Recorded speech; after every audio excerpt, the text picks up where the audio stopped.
Yeah, start the stream. In a minute or two, Well, check. can you actually check the stream to make sure there's none of that horrible buzzing? Because I just need to fix something in my OBS software if there is. Okay. Well, I don't see your stream on Discord right now. No. Okay, I'm not streaming on Are you Discord. planning I on just stream? realized I will do that for you, but can you check the YouTube one first? Yeah, sure.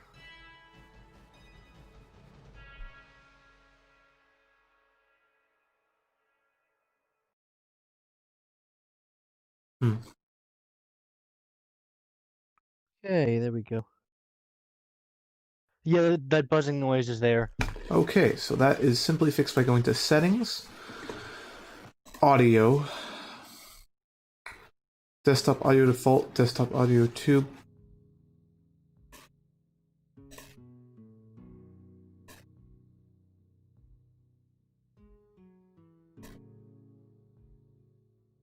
Mic, Blue Yeti.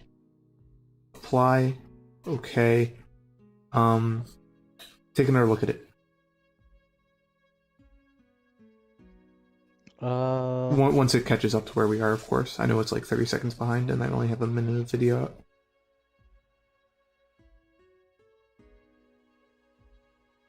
It should, in theory, be better. I just updated OBS, so I'm not sure if it's fixed. Or I wasn't sure if it was fixed.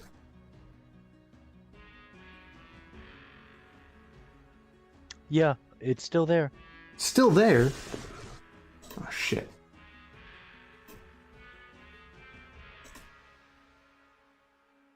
Okay, desktop audio is that. Like, audio is that. That. Output.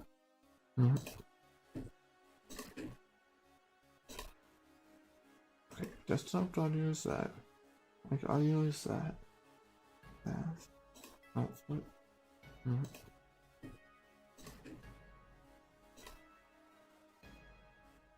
I honestly have. Hey, you've got a viewer.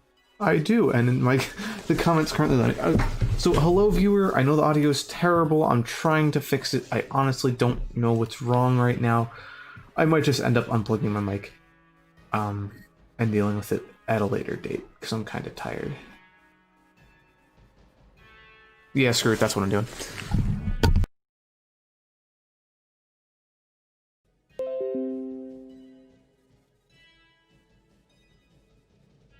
Yeah, your voice is fine. Alright,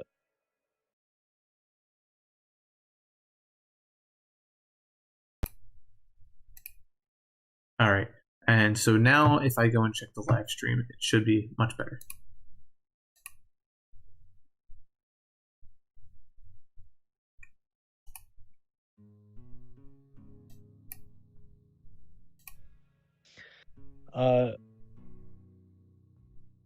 I don't.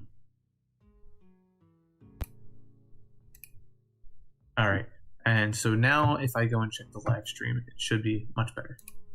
Okay, the live stream's better. Cool. We're good. I'm gonna start gaming now. Alright, so today we have. Actually, I'm gonna turn down my mic audio slightly. Or actually, I'm gonna leave my mic audio up. I'm gonna turn up the desktop audio slightly. So today we are playing Hearts of Iron 4 Old World Blues. So this is a total conversion mod, which basically allows you to play in the Fallout setting. Eastern United States, pretty accurate to the lore. Anyway, let's get right into it.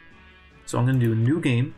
We're doing the West Coast. You can do West Coast, Mexico, Texas. It's all the same map. It's just trying to break it up for you if you're a usual Hearts of Iron 4 player, and gives you a bunch of reading. Are you in a stream through Discord or? Oh yes, of course. I completely forgot about doing that for you, Mikey. Here you go. No problem. Thanks. Is it there for you? Yep, it's there. Fantastic. Just like that. Did I stop streaming?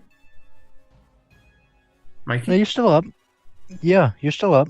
I thought I heard a disconnect sound from Discord. Anyway, so you get a couple options on the countries you could play. Of course, you could play as any country in the game, but these are the main ones with tech trees and stuff like that. They did an excellent job with this whole game, but we're playing New California Republic, and let's get right into it.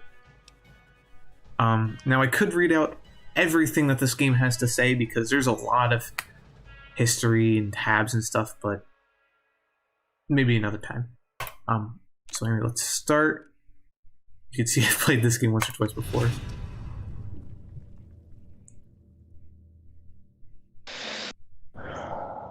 Alright, come on.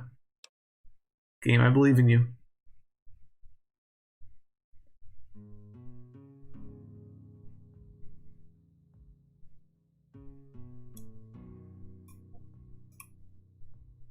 Yeah. It's too bad we lost that viewer. Yeah. Oh, look, your stream paused. And there it is. Back. Fantastic. Alright, so that wow, they really went all out. Oh shit, yeah, they did. It's a total conversion mod. So anyway, typical Hearts of Iron 4 kind of way the map works and stuff. One of the major differences is they've actually added rivers as uncrossable bodies of water, except for specific spots, which are straits. So that's a really cool feature. And also, unlike in Hearts of Iron 4, you can sail your navy up a river. Interesting. Which is actually really cool and probably should be in Hearts of Iron 4 because they did sail battleships halfway into Germany on the major waterways and shelled the shit out of the country.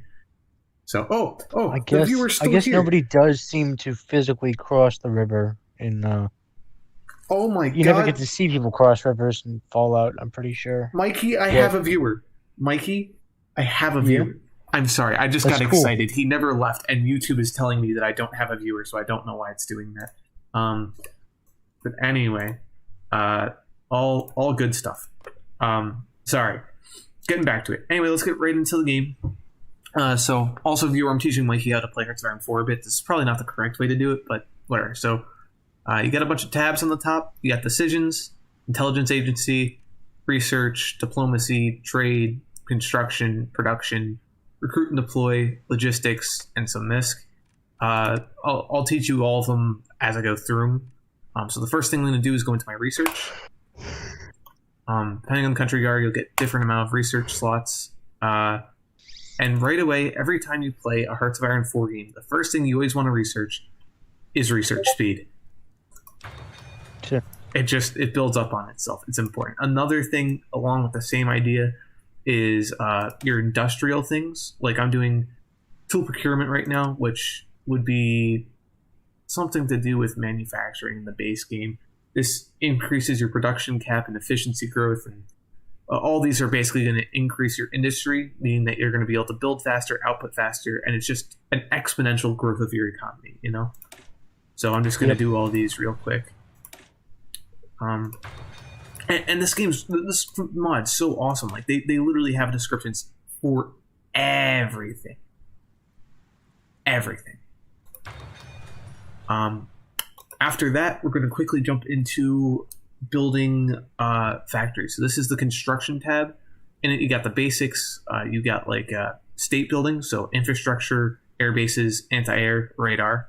Then you've got shared buildings, so that's going to be arms workshops, civilian workshops, naval dockyards, foundries. And these are all, well, actually, foundry. All four of these are actually extra added to the game by the conversion mod.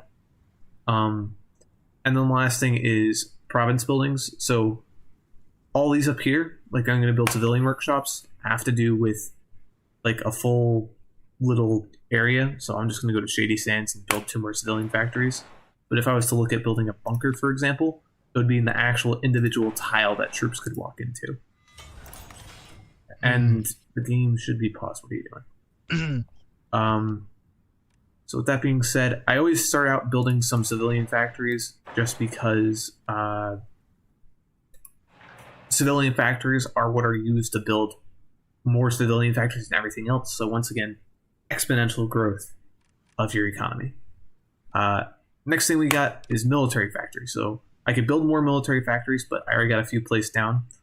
So we're going to make some basic weaponry, some support equipment. Support equipment is like med kits, leisurely supplies, basic tools, stuff like that. And anything that you would want a military unit to actually have, you know? Um, Yep. Also with that, we got more specialty weapons, like for example, anti-tank rifles. That's good against vehicles, larger caliber, very specific weapon. Same with the makeshift MSAW, which is just a fully automatic weapon, heavier weapon. It's used to make fire teams. A lot of these are different compared to the base game, but it's close enough where you'd be able to figure it out. Actually, I only need I don't really need those. What I do need though is motorcycles. Scrap motorcycles allowed you to build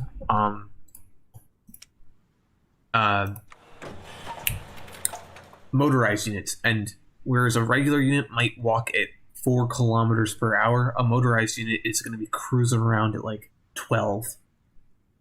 So I just love them, especially if you're up I'm just against thinking about the Fallout universe because I don't ever remember them actually making motorized vehicles. that. And in fact, I remember it's an acceptable break, though. Well, you also have to realize something in the Fallout universe that they do have is they still use helicopters and such. That's true. And they also do use trains, as seen in Fallout New Vegas. You're right. They do use the monorail at least. Well, also they ship boatloads of materials on regular trains over to Hoover Dam for like the construction of bunkers and stuff, like just concrete. Oh, really? Yeah. Oh, okay. The actual train lines were made. Okay. So that's right. I forgot they were making train lines. So who's to say that in the actual New California Republic they don't start, having bicycles to ride around on, and then someone decides to motorize a vehicle again, just because it is in the game, because it wouldn't work. Just because it isn't that, yeah, I get that. Just because it is in the game, it doesn't mean it doesn't exist. But that's mostly like the game engine's fault, rather than the developer's fault, rather than a lore problem. Yeah. I always thought it was very strange that it's kind of jarring that people, or at least the New California Republic, is willing to commit helicopters to war and transporting, at least political figures, but not committing motorized vehicles to the ground. Mm-hmm. But that's just an engine limitation, I'm pretty sure. Well, yeah, and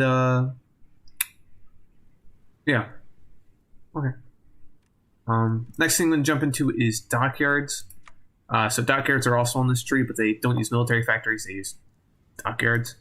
Now, just right off the bat, the New California Republic is the undisputed king of the frickin' ocean and rivers in this game.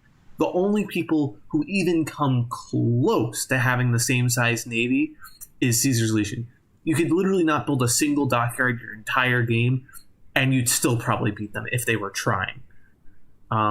Yeah. Like, I have had a few significant naval battles, and they are required for doing naval invasions, and if you're going to do a naval invasion across a river and not somewhere that's pre-laid out. Like, for example, if we look at the Mojave territories, which is in my faction, we're not going to worry about that right now. The only places where they could cross the river is at the Hoover Dam or at Cottonwood Cove. That's it for the Mojave. That's the only way they can get. The rest is river. If they wanted to, they could try doing a naval invasion from this naval base to anywhere else in the Mojave, but then they have to deal with navies.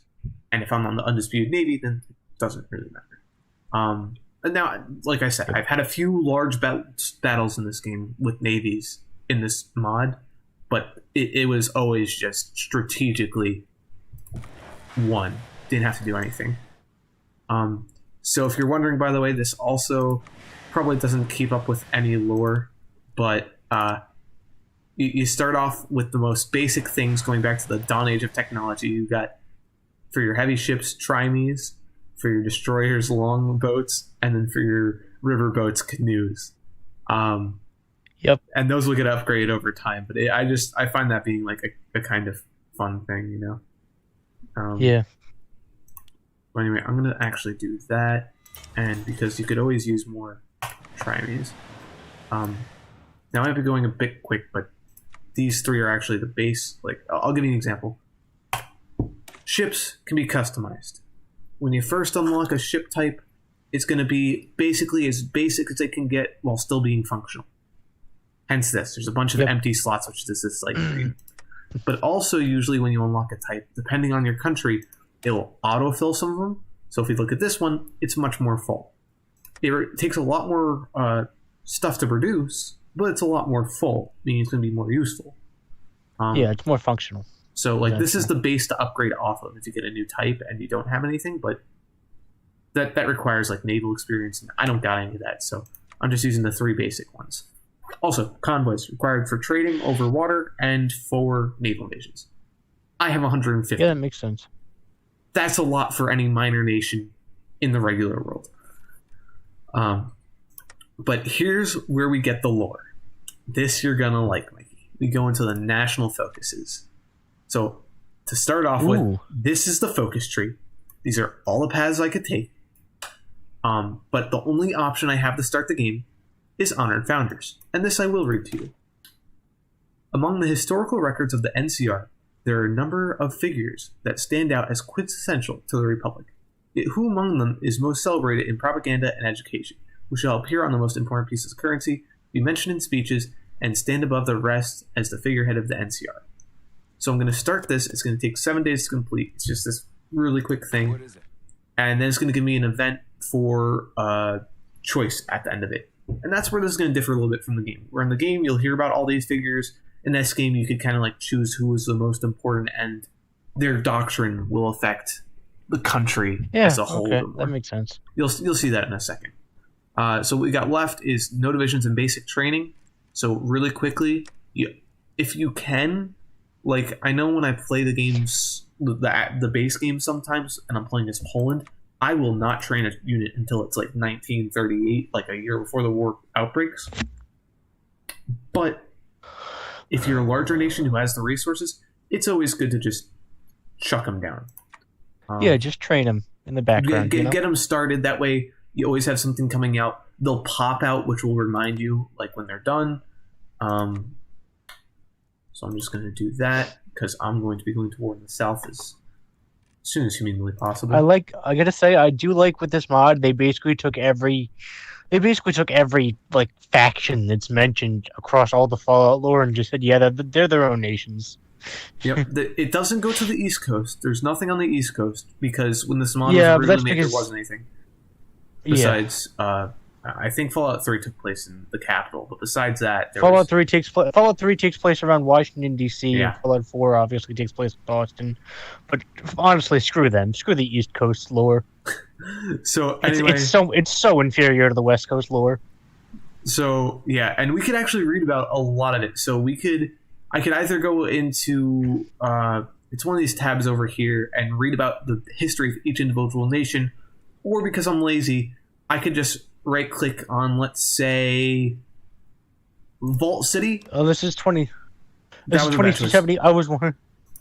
So one of the things that's really interesting that I like about New Vegas is that every so often you can talk to some of the characters in Caesar's Legion and find out lore about all the tribes they've conquered. Because remember that they're known as the Legion of 88 tribes. Well, you're going to get to see that in this game because by the time the New California Republic and Caesar's Legion goes to war, the New California Republic will have dealt with like some bandits, and Caesar's Legion will have eaten this entire side of the map. Yeah. Technically, they should be going from the Mississippi west, but that's okay. They're huge anyway.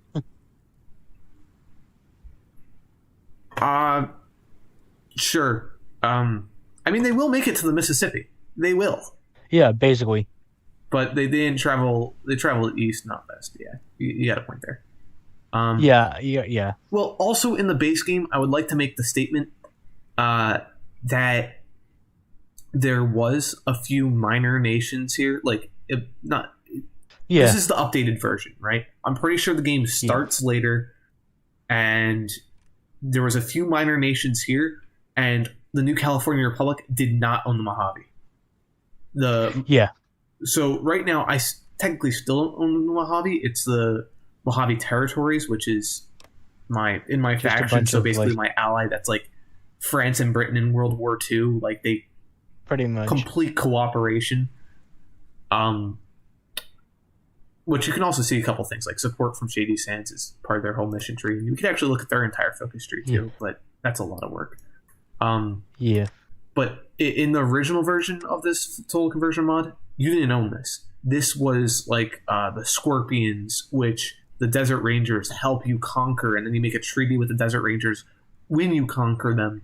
And then you actually have to build the Long 95. Like, you have to refurbish it here, which will increase its infrastructure and place down the Mojave Outpost. And then you have to actually take out a Raider clan here, which will give you the Mojave Wasteland. And then you're given the option to actually give the entire Mojave Wasteland to New Vegas. And a bunch of fun stuff like that. So I think it takes place a little bit earlier, but we're going to see how it goes. I'm pretty sure this is 2275 that's like first Battle of Hoover Dam. It's this would be like right shit. Before Caesar's Legion. We're going to have to deal with that, because in the base game, you could lose that battle and lose Hoover Dam, and it sucks a lot if you do. Yep. The Hoover Dam is very important. Now, the interesting thing is, in the resources map mode... Oh, that's the wrong one. Whoops. So there's resources all over the map, which you need to... in your production. And then they also, in this game, they actually added water and power. Power is required for buildings. Water is required for your population. If we just look here, it's 168 water and 28 power. That's not the hugest amount of power, but that's a lot of water. But in the original version of this game, you would actually own that. So you would just get that straight into your economy. You just have it automatically. When I saw that the Mojave territories existed, I originally thought they were going to be like a colony or a vassal, so they would give me like 80% of their resources. But no, they're a little independent. They're actually a little independent. Now, I'm not sure how this is going to work. Maybe we'll get a bunch of events and stuff like that. 76 takes place in West Virginia. Oh, that was a while ago. He's still watching. That's cool.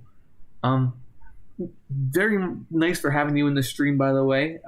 M-MS. If you got any questions, feel free to knock them out, or I'll read off the comments when I see them. So I'm not sure how that's going to work, but it's going to be interesting. But anyway, another thing we got is unassigned divisions. I'm going to quickly start dealing with this. I'm just going to put them into a unit, get this game rolling a bit. That should be 8. Yep, that's 8. Give me those. Nope. There we go. So this is making an army group, which allows you to give them orders like garrison up front line. Allows you to give them a general, which gives them a basic benefit, and then also a field marshal, which is just one over the general. Field marshal can control 5 generals. Each general can control up to 24 units under normal circumstances. So right now, you're going to see I'm going to go actually with the general. Make a front line there. Make a front line there. Split the divisions. Make a front line there. And these characters you might know from the game. I don't actually know if you do. I haven't gotten that far into the Vegas. Brigadier General Thompson or Commander Martin probably show up somewhere in the lore. I don't know. Maybe, but those sound like generic names. Maybe. We'll get some familiar characters. Like, when I hire my next general, I'm pretty sure it's the guy who is at Mojave Outpost normally. Though then again, with this update of the mod, that guy's probably... Ah, crap, I didn't mean to do that. Alright, well, everybody can just meet up in Tesla. It might be... Nope, generally Oliver. Never mind. Okay. Yeah. So, really quickly, I have almost no threats across my entire border. Everyone is peaceful, except for the Sky Reavers, because this entire game works on the premise of settlers versus raiders. So your country is either settlers, so trying to rebuild civilization, or raiders, kind of like Caesar's Legion, which is conquering slavery and stuff like basically. That. But they can be intermingled. You can have people in between, but everyone is a settler on my entire border. I mean, the jackals aren't, but they can't access me because you can't cross these mountains. Yep. So, except for the Sky Reavers and these Banditos. And of course, the Rapids and Caesar's Legion. But that means I can pretty much ignore my borders across the entire north because they're all relatively peaceful. And also they're scared of you, for the most part. Because you're the New California Republic. I mean, you'll see that we have some issues, but if one of these guys declares war on us, they're going to get smashed. Basically. Yeah. Desert Rangers will also be on our side once we sign the treaty in a bit. New Reno will most likely join our side. We actually have... they're not a part of our... yeah, I can see that. faction, but we are guaranteeing the independence of the Shi from their biggest threat's going to be the Western Brotherhood. And the Western Brotherhood could be a very friendly ally and asset, and they might actually join our faction at one point. Or they might also randomly declare war on us over a small skirmish that we might have in Greater Dayglow, where they absolutely massacre a couple of soldiers and then, Yeah, that's pretty much the relationship between the NCR and the Brotherhood. It's either really good well, I mean, at or least it hits the fan. Basically. Anyway, so I'm going to make a couple other divisions. You guys can come over here. I'll worry about that in a second. You guys. Hey.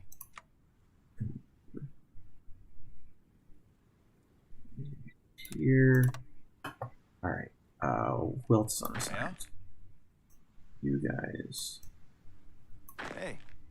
can also go to that. And that's it. Okay.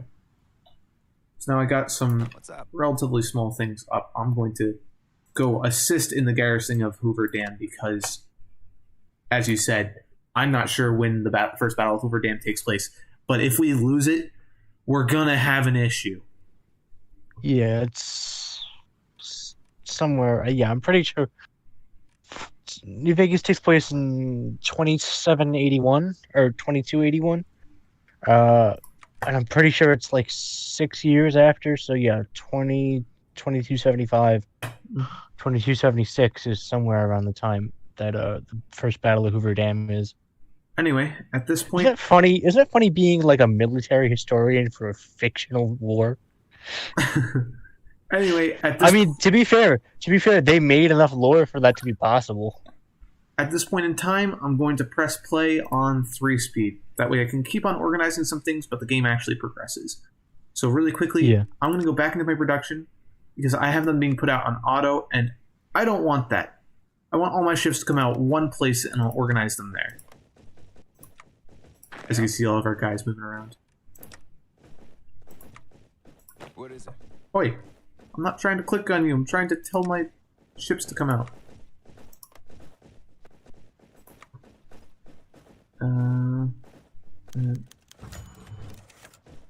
Oh, so really quickly look at this. One of the major changes they add to the game was a money system beyond just factories.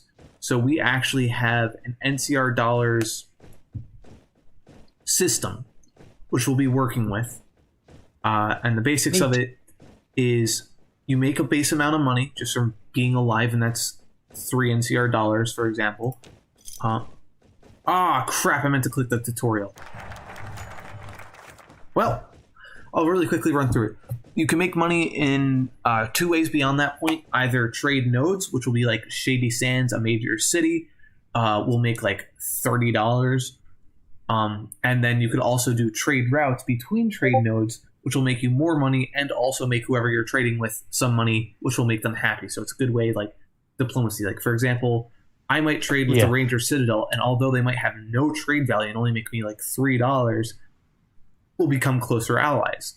And then on the other hand, if I was to trade with New Vegas, I'd be making like $30, but I don't really... I mean, I do care about New Vegas, but not that much. Anyway, so we're going to hit OK on this because it finished.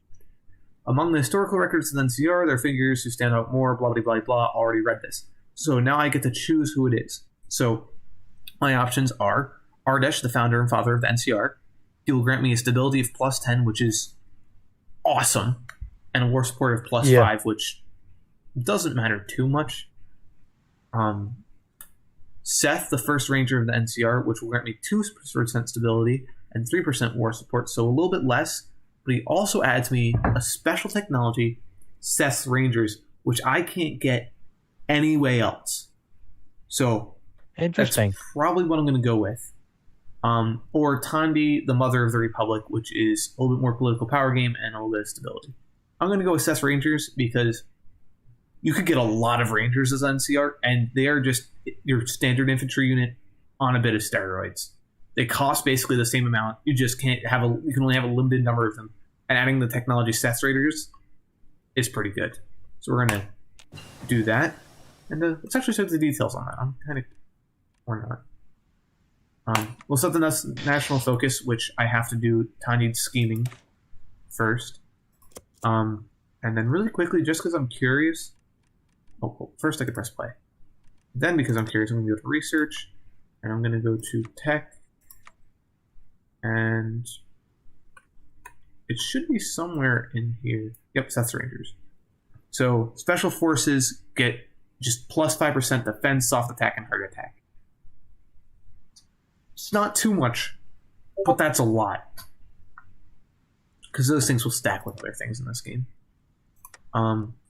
So Shady Sands has now become home of the Gunrunners. Oh, cool, I could buy goods from them. I can't figure out how to do that. San Francisco established a trade route with me, which is giving me $4.9. That's very tasty. Tanya's giving finish. So Tanya devoted her life to the cause of the new California Republic, and in her early life, her ideals faded, and she was faced with honest pragmatism. She made a series of hard choices, many of which did not necessarily earn her the admiration of her people.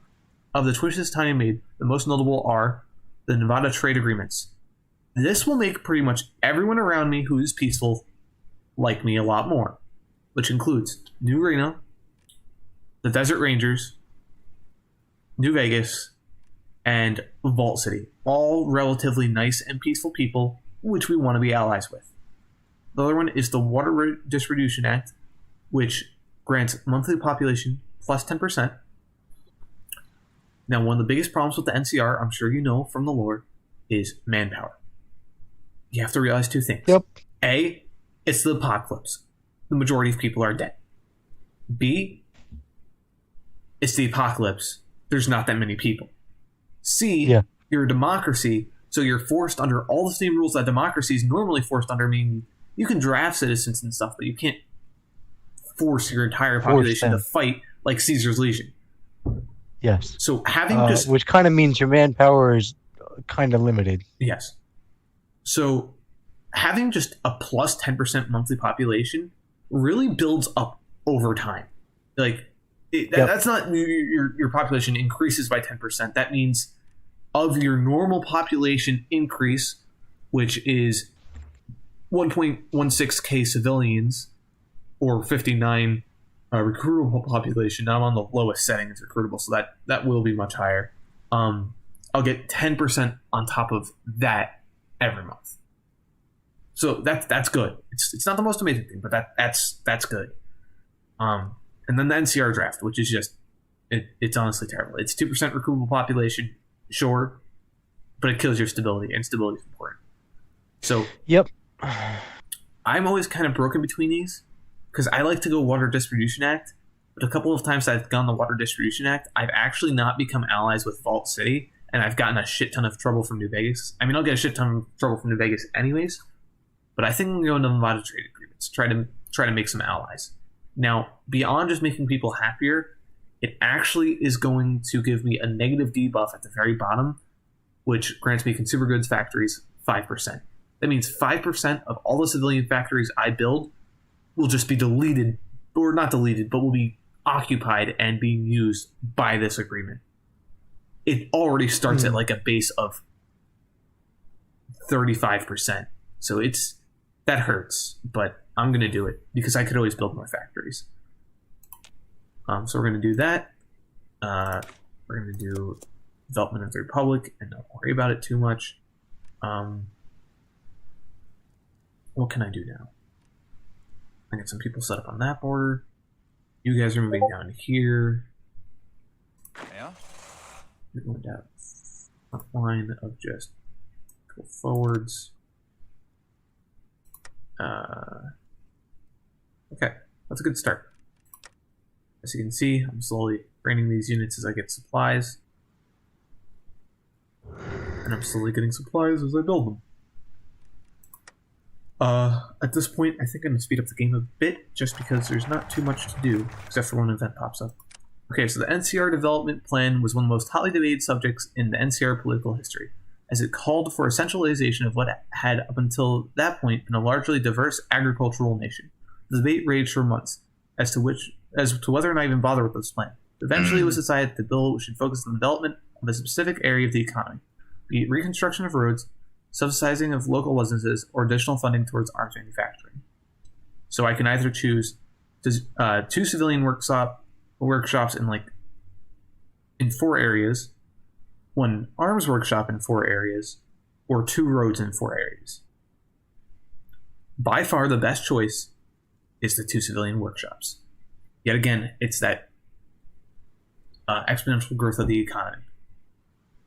Infrastructure is just a joke because I could build 2 infrastructure in 2 months with those civilian factories. And then arms manufacturing, I'm going to build arms workshops a little bit later. They're actually easier to build, and I don't need them right now. So, civilian workshops. Finally, battle for Navarro. Okay, I'm going to speed up the game a bit. There's nothing better to do.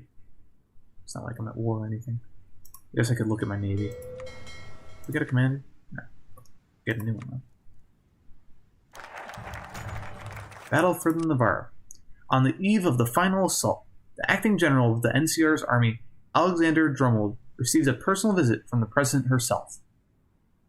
Tanyan made it clear to him that the NCR could not afford a slaughter, and advised him to hold back the majority of his troops during the assault. Meanwhile, the commander of the Brotherhood of Steel had already gone and approved the plans with Drummond, and a joint attack was dependent on the NCR providing a sizable distraction. All the while, Drummond had grown increasingly frustrated with the entire situation and knew that he might regain much of his lost honor if he ordered an overwhelming charge and claimed the majority of Navarro's treasures to the NCR, a reckless move that could save his career. At least my choice is with, as the president requests, hold back my troops, which is going to piss off the Brotherhood and permanently just screw me over on any support of robotics and energy and power armor research. Basically, yeah. I could commit to the Brotherhood's plan, which would be twice the manpower lost, but would make the Brotherhood happy, which is nice, but I'd lose a bit of recruitable population, but not too much. And I'd be a little bit better with the research.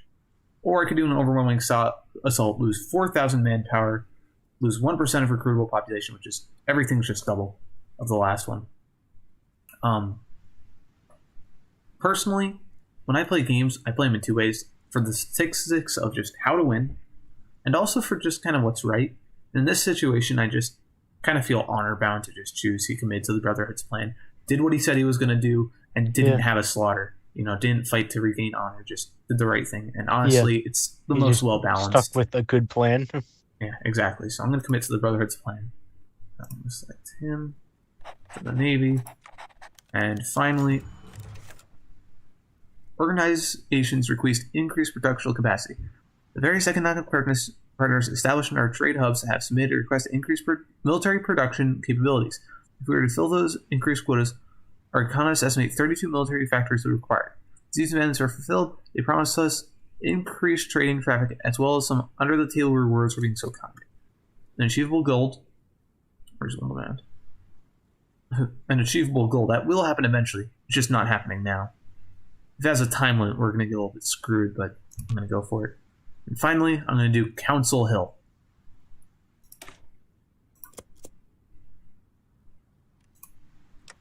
What's the time limit on that? Oh, shit. It wants me...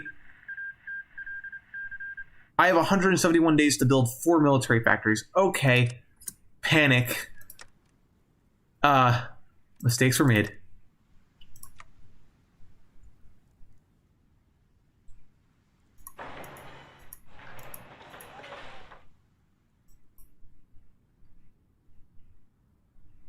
You really were not geared up for that, were you? No. No, I was not. What has good infrastructure? I need, come on, somewhere with at least 40. There's somewhere with at least 40. I have no idea why you're special, but build, please. Okay. Anyway, I now have enough political power to do probably the most important thing to start out with, which is set up a trade node. So really quickly, I'm just going to go Greater Dalglow. Nope. I mean, the Boneyard to New Vegas, just because it's like the richest trade route in the game. It's going to give me 6 and then 4. It's just, money's good. Oh, and here go the wars. So I have no idea where those were, but the other one was the Desert Rangers declaring war on the Jackals.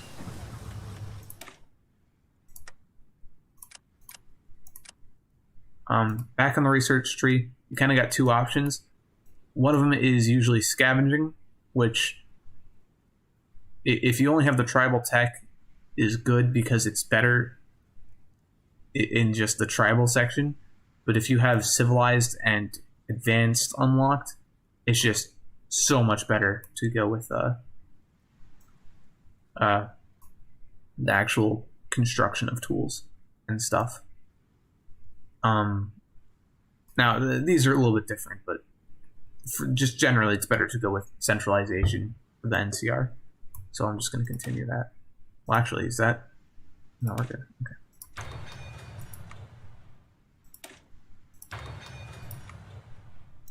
And all of our research finished at once.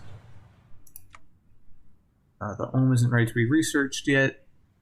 I'm going to research glider planes. Oh, they also completely overhauled the air tech research. They overhauled everything.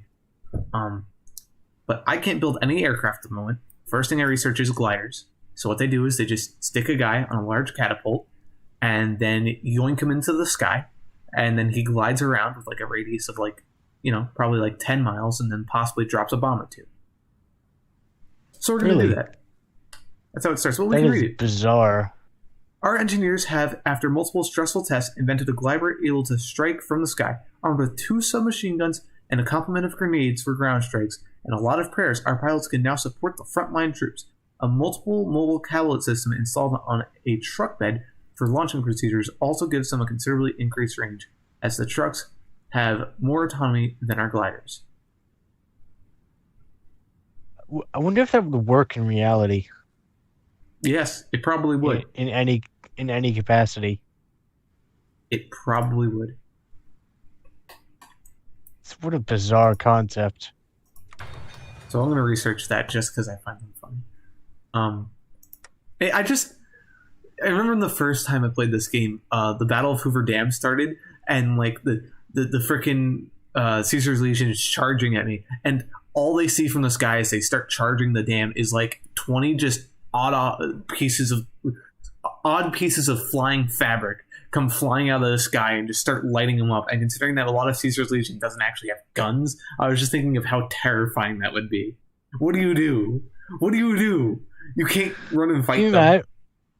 I'm trying to think of the progression of technology in reality. Can you imagine it's like 1905, and the U.S. military is like, yeah, we're gonna strap catapults to trucks and put guys in hang gliders in them. Just give them like a Tommy gun or something. Well, on Ancient Aliens, one of the big things they talk about for a while is the Egyptians actually having gliders. They're like, this might not even be aliens, just the fact is there's a lot of things which look like planes, look aerodynamically stable, and there's a couple of things which look almost like catapults, and so it might be reasonable to say they had gliders and catapults and actually flew a bit. I can't imagine doing that. It sounds so bizarre. Yeah. I can actually set up another trade route, so I'm going to do that. We're going to go Greater Skyload to the Boneyard because I could trade with North Phoenix, but that's also Caesar's Legion, and I don't want to give them money because that's a bad idea. Yep. Continuing on with the game, I believe I was looking at my navy and just trying to organize it.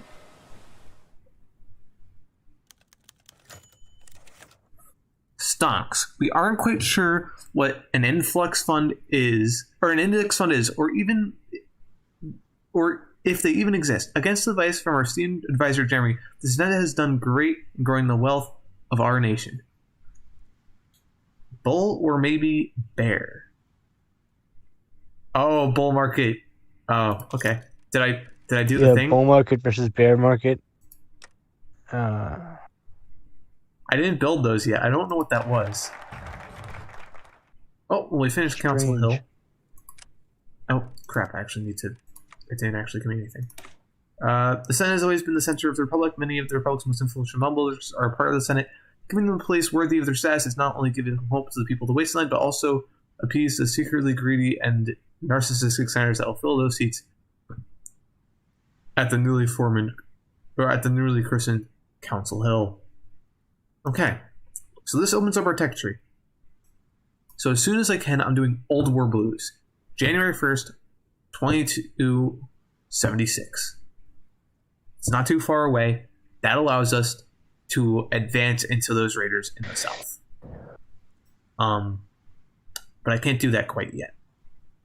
I don't need an emergency council yet because we're not worrying about the Barons' War, which is an internal conflict, which you might know more about than I actually do. The Barons' War? Yeah. It's not, well, it's like a cattle baron fight. Yep. Or Brahmin baron, sorry. Yeah, you're kind of... You're kind of understating it, though.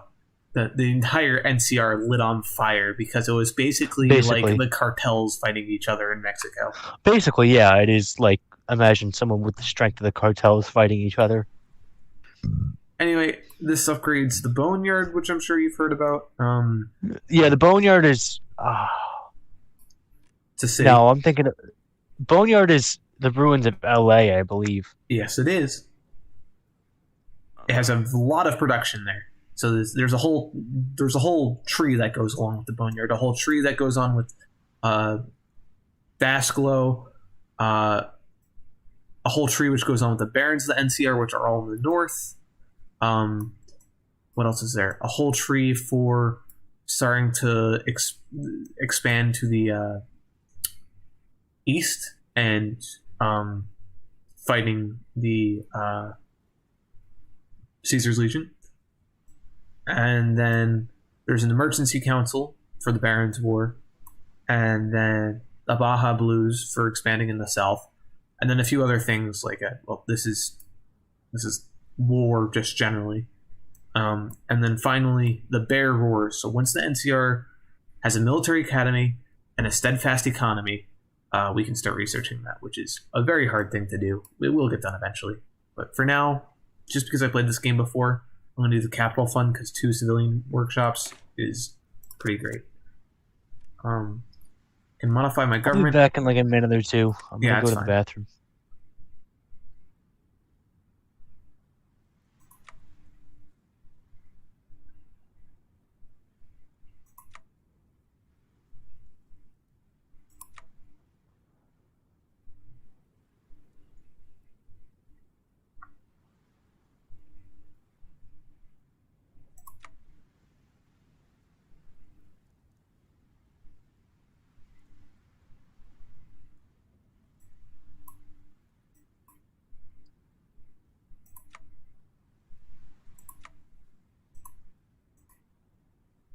Okay, max on trade routes.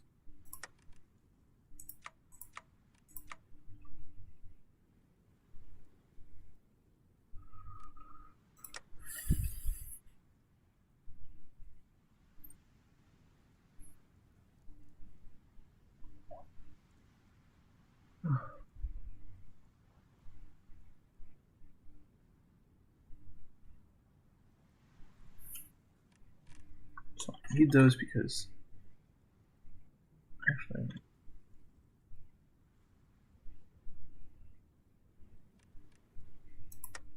I'll just continue going for now.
Hey. Welcome back. Just getting some other basic research out of the way.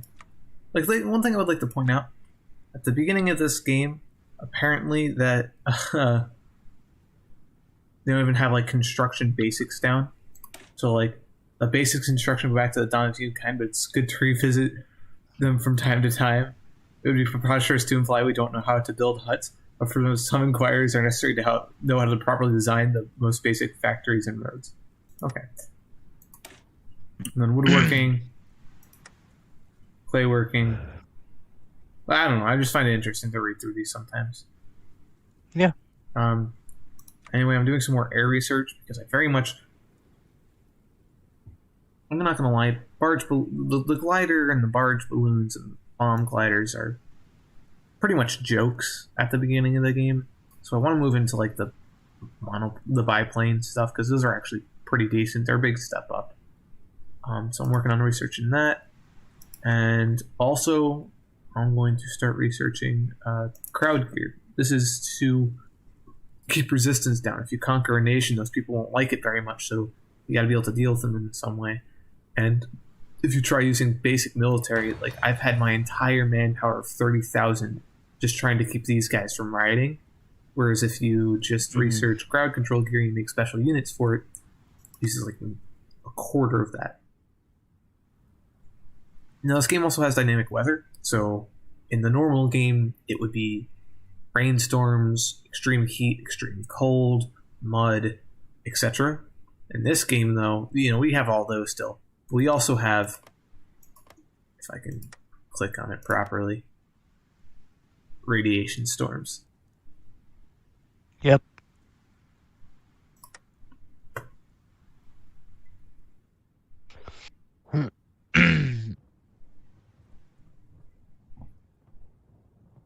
Alright. Dug in. Oh, the game's paused. That's why nothing's happening. Greater Dayglow can upgrade. Yes, please. Promote.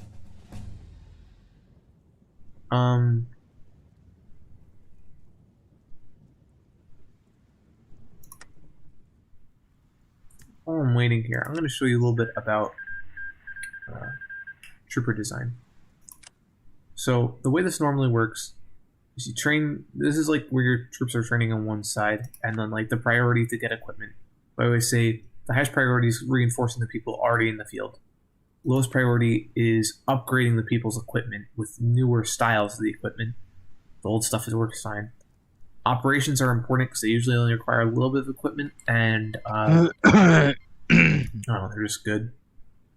Oh, and by the way, Caesar's Legion's already finished conquering its first two peaceful tribes. The Bandito Ranchers, they are a democracy, which I could look up more on them, but they're a democracy that were just trying to defend their own. And peaceful Texas Rangers with new schools as one of their national spirits. I don't know. They were bad dudes. What was I doing? Right. So you can go in here and you can edit these guys, and you can kind of change up their makeup. So there's 8 infantry battalions in this division. An offer from the Brotherhood. The Brotherhood steals offering to trade a number of advanced pre-war military discs and training guides in exchange for a series of pre-war industrial machines located within our territory. How do we respond? Information is power. We couldn't get them running anyway. They like us, and we get better research speed. Or we make them not like us. They can have it. I don't actually know what that does. We might have given them something real good, but whatever. It's like a 33-66 chance of them being friendly. Reorganize that. Just because I can't be bothered to worry too much about it, I'm just going down the standard tree. Okay. A city like Shady Sands consumes an immense amount of power, and with each year, the aging electrical grid struggles to keep up with each change. As such, the addition of new generators and wind turbines are constant. Be they nuclear powered by solar arrays or be they powered by nuclear or powered by solar. The growing of this grid is essential for the continued function of the city. Sure. Anyway. So, in a typical game, what I usually go for is 7 divisions of infantry and 2 divisions of artillery. Because that affects your combat width. Oh god, there's so much to explain. Yeah. I'm going to explain that on a different day. Combat width is basically how many units you can get into a battle. If you're fighting from one single province to another, it's usually like a base of 40, meaning that if you have 2 20 width divisions, you could fit 2 in there. Or you could fit 4 10 width divisions. But if you have 16 width divisions, you can still only fit 2. Okay. Well, Desert Rangers won their war, of course. Good for them. So it's usually good to keep them in multiples of 20. The secret meatloaf. Recently, we've heard a man that goes by the simple Munker T. He claimed to be from faraway land that we cannot find in any old world maps. He pointed out this from his description, an ancient country of great warriors called Sweden. But it seems... Wait a minute. We pointed out from his description an ancient country of great warriors called Sweden. But it seems that it is not from where the mysterious T. hails, judging by his extreme irritated expression. Whatever. Regardless, the ghoul brings a secret with him. The best goddamn homemade meatloaf recipe we could ever taste, and he wants to share. Our best grub griffers have adopted the famous recipe, and all throughout the country, recently, groups have been making pilgrimage from every distant lands of foreign and exotic gods just to have a taste. I hear he writes well. Swiss sauce national spirit. Country-based no to income plus 5%. That's insanely good. What the heck is this BS? Okay. Meatloaf so good. Fucking awesome. Last time I got, I guess you get a random event like this every time, because last time I got candle makers. I bought a shit ton of their candles. Candle makers? Really? Interesting. Yeah. Anyway, so you usually want your combat width in multiples of 20. I usually just go for 20. Going back down to here, let's say we're attacking into Oslo. If you just attack from one tile, it's combat width 20. Or 40. If you attack from 2 tiles, though, so you attack at the same time from 2 separate tiles, your combat width will be 80. So you'll be able to actually field 4 divisions.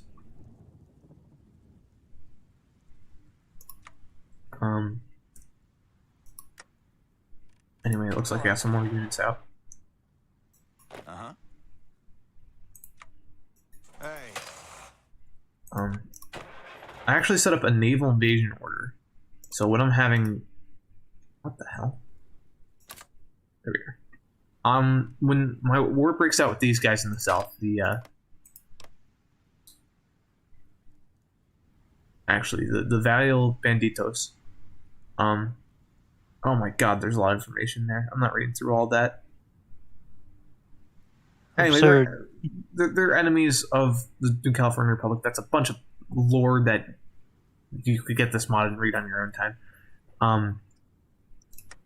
They're much weaker than us, and I'm going to attack in a 2-pronged attack, from each border, just pushing south, just a general assault. Usually not a great plan, wastes a lot of manpower.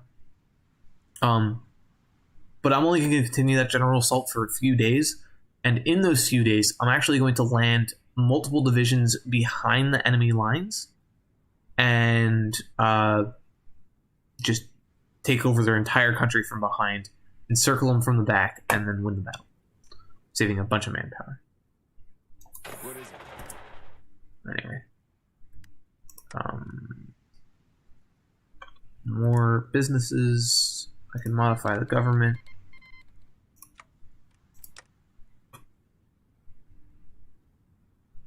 So I can do a bunch of stuff to restore various generator stations, solar stockpiles, Air Force bases, etc.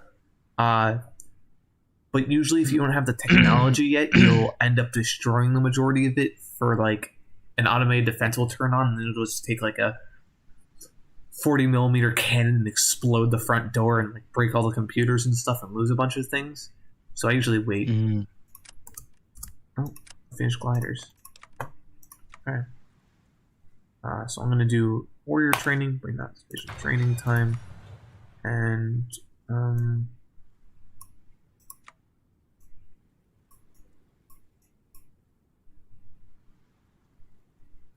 we don't need any of that yet. We don't need to upgrade our vehicles yet. We don't even need robotics. We don't need that yet. Air, I'm researching the best I can. Naval, I'm not going to bother with yet. Oh, but here's a look at the naval tree, just in case you were curious. So, for example, for the rotor bolts, you get canoe, then you get a cutter, then you get a tugboat, and then a patrol boat, and then a small little torpedo boat. Which, if we ever play War Thunder together, you'll see all those. Then for the medium ships, you got longboat, schooner, river barge, combat barge, assault craft, which still actually has that. It still uses sails. Then for the trimmy, you got trimmy, brig, paddle steamer, battle barge, and then floating fortress. And then I could also get that refurbished tanker usually, which is what I'm going to do. All that stuff is pretty good, but not important yet. We're not at war with Caesar's Legion, so I'm not going to worry about it. I guess I'll do combat language. Cool. Press play. Modify government.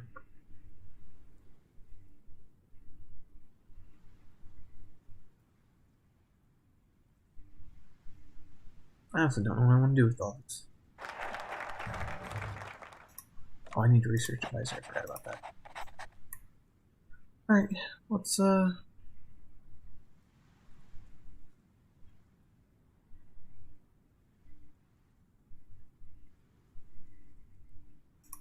down the center tree. I'm just not caring too much. Cool. Don't need that yet. Got soldiers out. We're training more guys. Going back to this again for a second, what I want to add to them is probably fire team at some point when I get the option. So you look over, it just increases pretty much all their base stats just across the board significantly, makes them just much better soldiers. Actually, I might be able to. Oh, actually do fire team squads. Not great for organization. They kind of work like artillery in the game. Oh, they work kind of like artillery because they had so much soft attack. I'll probably do 2 fire teams then. Okay, sounds good. Damn, that's ahead of its time. Alright, I'm just going to do better research speed then if everything's ahead of its time. Navy. How's my Navy looking? Not bad. Volatile shack market. A new profession seems to have appeared recently in the wasteland. People who call themselves realtors keep on trying to buy and sell shacks for no apparent reason. This has caused some slight instability in the region, but we think an easy way to part some peasants with their NCR dollars. Cha-ching.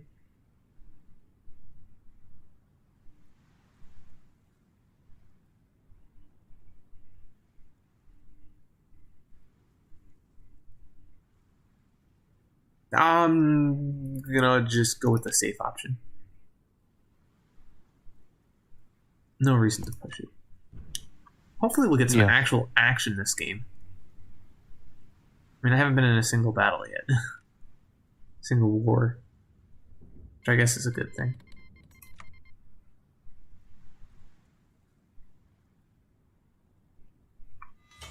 Actually, the war isn't that far off now that I'm looking at it.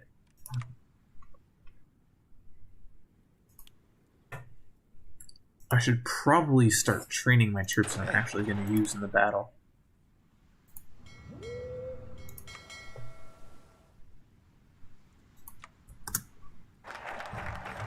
Expand the military academy.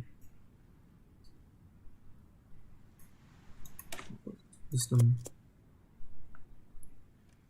So the reason why I'm focusing so much on this main tree and not even corruption in Sadie Shan's, of course, I know there's a bunch of corruption. Well, we're going to root out the injustice because I like war support.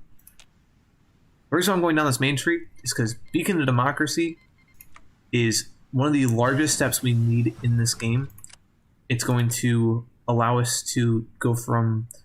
It's going to remove the national spirit decentralized bureaucracy, which is just horrible. It's also going to change our economic policy with modest economy, with growing economy, which is one of 3 steps that a country needs to take in this mod to become good.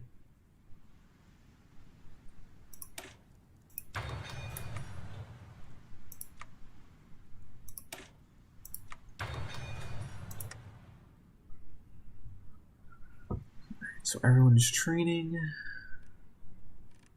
for energy cells.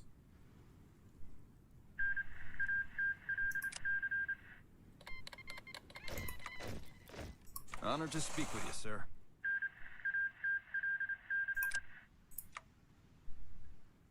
What's up? Okay, let's get a new commander. What are your skills that we can get?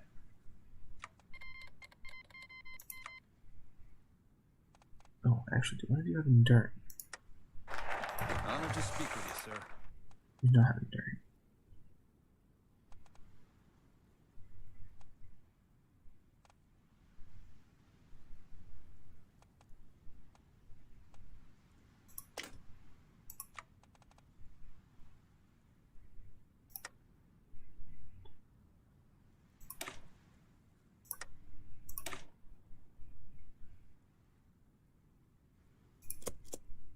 Oh, I completely forgot. Some things I should do. Begin a scavenger program. It's a little fun thing this game has. I'm not going to request the followers' aid for anything because I used to do this and it screwed over my nation at one point. I had a civil war. What are the followers? Do you know? The followers? Yeah. Followers of the apocalypse, you mean? Yeah, because what I can do is I can request the followers' aid, and they'll give me various buffs. But they also change a slight portion of my country to technocrat. I think. To what? Technocracy, so like technology oriented. I think. Yeah. Okay, it's not too bad. The followers of the apocalypse, they're kind of like the post-apocalyptic version of the Red Cross. Oh. Except they're mostly science-based. They're actually pretty cool guys. You get to meet them in New Vegas. Once you get to New Vegas, once you get to the Strip, you'll meet them. I mean, that's pretty cool. They are very cool guys. They just if I request too much of their aid, it causes me to go into a civil war. So I just need to be careful. But I am going to. I am going to ask for their help with increasing my settlements with my monthly population, just because it's pretty exponential. Well, actually, they're mostly researchers. Imagine if you crossed the Red Cross with like librarians or something. Whack. Yeah, they are pretty whack.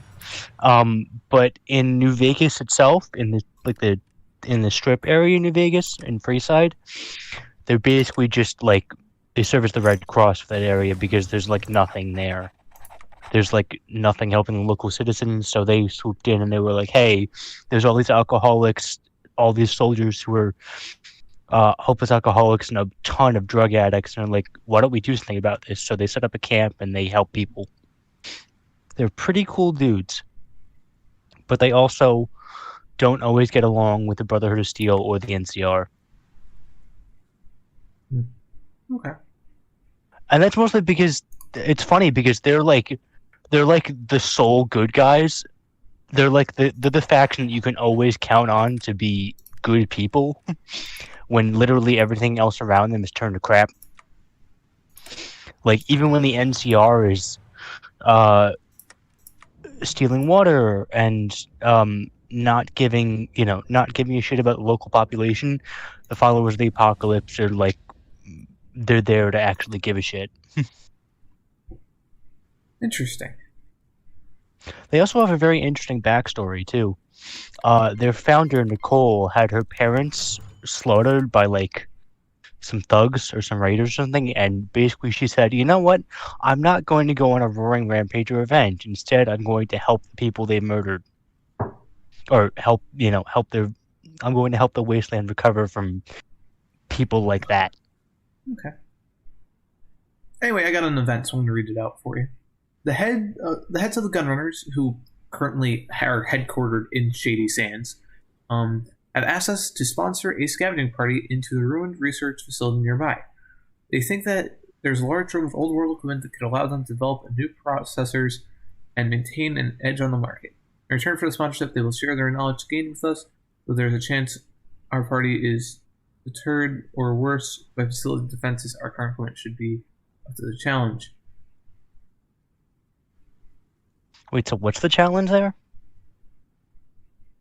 They want to go on a scavenging mission to an old facility. There's a 52% chance that I get treasure trove, which means I get a lot of good stuff. There's a 47% chance that they all die to the automated defenses, most likely, which then also is called Pandora's Box. So let's see what that is. I'm okay with those odds. Ooh, that doesn't sound something called. If you're gonna call a defense system Pandora's Box, that sounds bad. I'm sure it'll be fine. It's only in Shady Sands. It's not. That sounds like it'll be a plague. It's fine. Shady Sands isn't Yeah, I'm like sure it'll half be or anything. Oh, it's funny because in-game Shady Sands is the origin of the NCR. It is my capital. I was making a Oh, joke. it is your. Yeah. I didn't realize it is your cat. Yeah. Okay, that makes sense. Okay, well, I can actually go to war now, so I'm going to switch. As soon as I get this done, I'm going to switch gears a bit. Can I do my scavenging mission yet? No, I haven't finished building the scavengers program. I'm going to create a intelligence agency, though. The Ranger Intelligence. Understood. Nice. This wasn't in the original mod, so this is going to be interesting. Experimental power armor, national focus, complete. Neat. Cool. Good. Anyway, it's time for war, though. Time for the It is Baja time for war? Blues. Over 30 years ago, the NCR attempted a colonization of the Baja Peninsula, which ended violently for all parties involved. Since that day, increasing tensions have led to conflict along the border. A conflict has threatened to boil over time and time again. Even now, ambiguous raiders, gangs from Baja, muster that threaten the NCR's borders. Not for much longer. What's up? I'm just changing where my naval invasions go. Vault Cities cleared one of the Cyclops tribes. That's interesting. Because Vault City is like supposed to be a pretty important... Vault 60 in the 80s are supposed to be pretty important things in like the story of this Northeast. But one of the times I was playing... Vaults what? Vault City right here. Oh, yes. Yes, it is pretty important. They actually lost to the Cyclops tribe one time. So their entire storyline was just deleted from my game. And I was just like, that's not very cash money of you. Yeah. Alright, I want to get the triplane attacker up and running. I'm still producing civilian factories, but I'm about to finish. Okay. I'm not going to worry about that too much right now.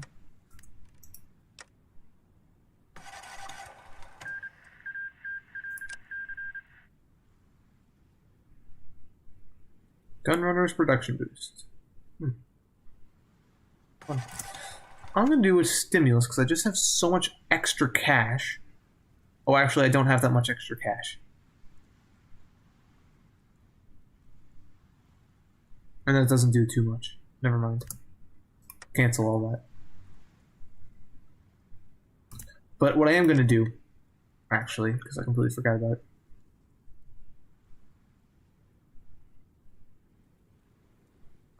Where are you?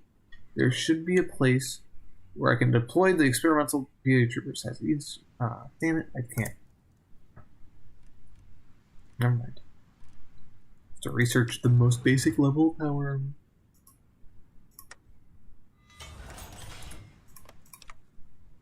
Oh, my Civ finished at least. Alright, let's get some.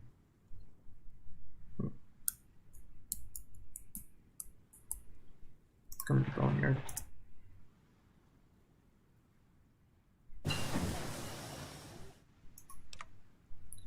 Alright, let's see. Is this the same exact thing as in the base game? It is. Alright.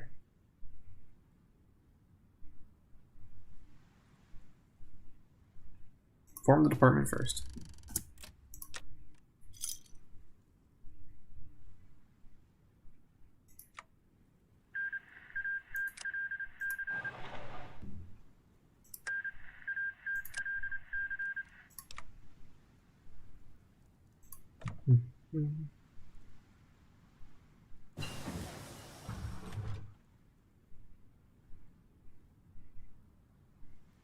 All American badass.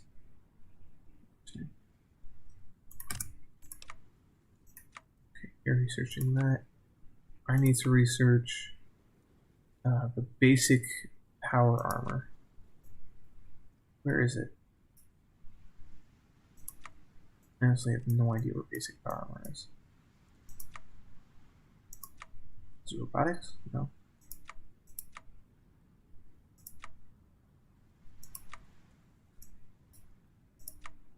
I have no idea where basic power armor is.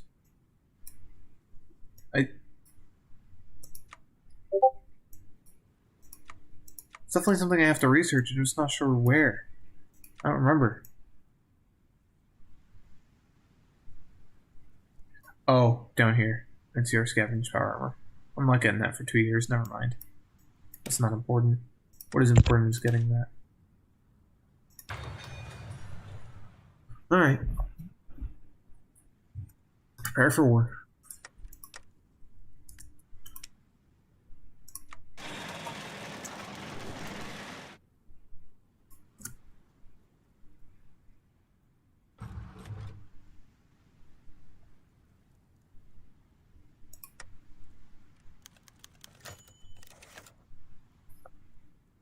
Wendell Peterson has decided to construct a reclamation authority in the village, promoting the scavenging in the wasteland. This will give our nation expertise in scouring the wastes. Why is the music not on in this game? I have just realized. Huh. Okay, so now I get a couple options. I can send out manual prospect. Okay. I'm going to read this first. Producing our own equipment is all well and good, but the wasteland is also a treasure trove of ancient secrets waiting to be discovered. This knowledge is often hidden, guarded, and perilous to recover. We can send out search parties to find things in the wastes, risking their lives in the process at the expense of some political power. So the men will return with something we can use. So I can send out manual prospectors. There's a 55% chance they actually get something. 22% chance they find nothing. 11% chance that Death Claws ate our team, and 11% chance that we just lose contact. I could do it with vehicles, which will slightly improve the odds that they find something, but also slightly improve the chance they get eaten alive. So I'm going to use cars, because why not? 5% higher chance of finding something. Let's go for it. Okay, where's our research tree with the Baja Blues? I would like to go kill some bags.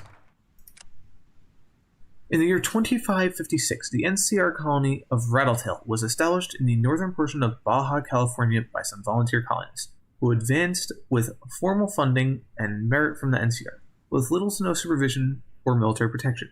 This choice would prove almost fatal for the young colonists, who elected to, by force, take control over the primary water source in the region, a fact that they were ignorant to at the time. The locals retaliated against the small settlement, due in part to desperation, and launched 2 major assaults against the township, both of which were stopped with relative ease. It was the intervention and wisdom of a young ranger named Hin that ended the dispute before the toil of the conflict became noble. Man crafted a clever lie spouting nonsense about an army of raiders that would soon come and wipe out the town away. The colonists evacuated. The locals regained their water supply, and the greater conflict was avoided. Unfortunately, this lie had an unintended result. It implanted in the locals a notion that the NCR was afraid of raiders, slavers, and the other violent sort. The locals of Baja have had almost a decade to prepare for the return of the NCR. In preparation for that coming, they've adopted a violent, cruel lifestyle.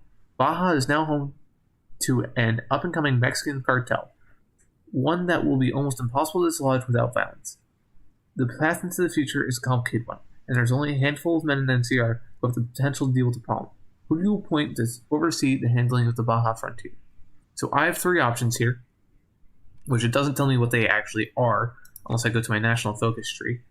And I get Ranger deployment, which gives me political power, and a change in popularity gives democracy. Fantastic. And I get a free squad of Rangers. Okay.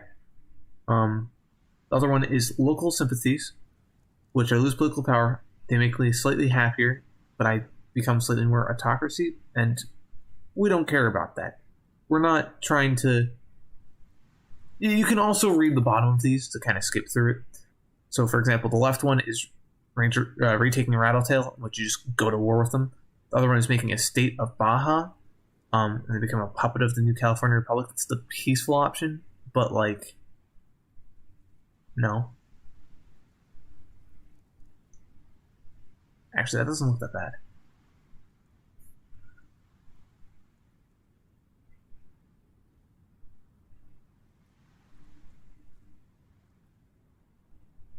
Or we could do political benditos, which makes them very happy with me.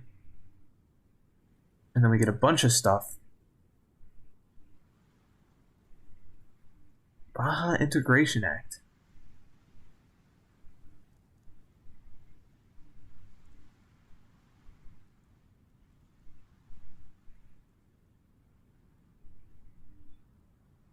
Nah, we're going to war. I don't care.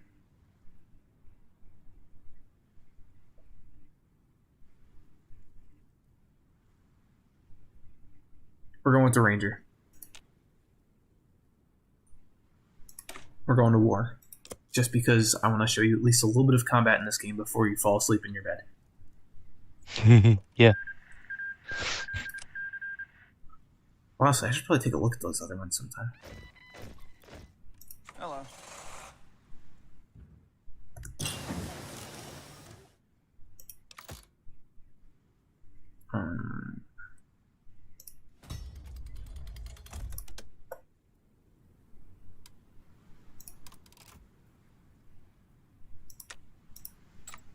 Ooh, we got a spy. Heavyweight. Enemy operation intel extraction rate, minus 50%.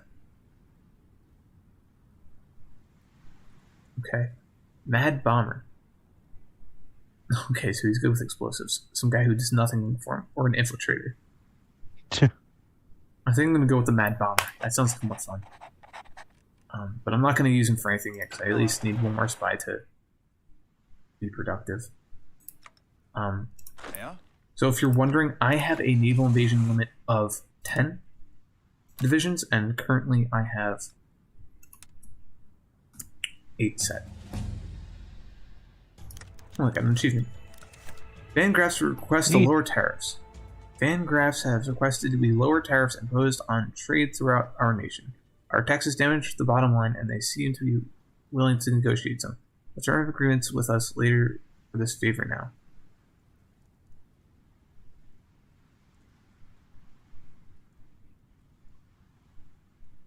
I don't know who the Van Graffs are, and I don't care. They're Van Graffs are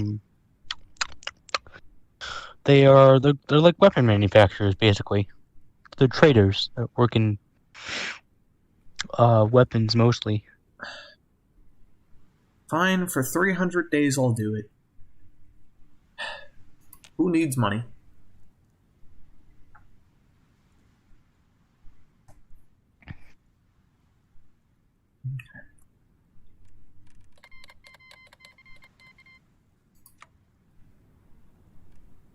There's a lot of really cool stuff you could read up here too in some of these things. Like the most northern settlement is the country in the map is the Dredgers, right? And if we look at just their That's leader, like Alaska. yeah. If you look at their leader, Old Pete was born and raised in the post-war. Well, I don't know why it's lagging out so much. Post-war mining settlements of Prince George.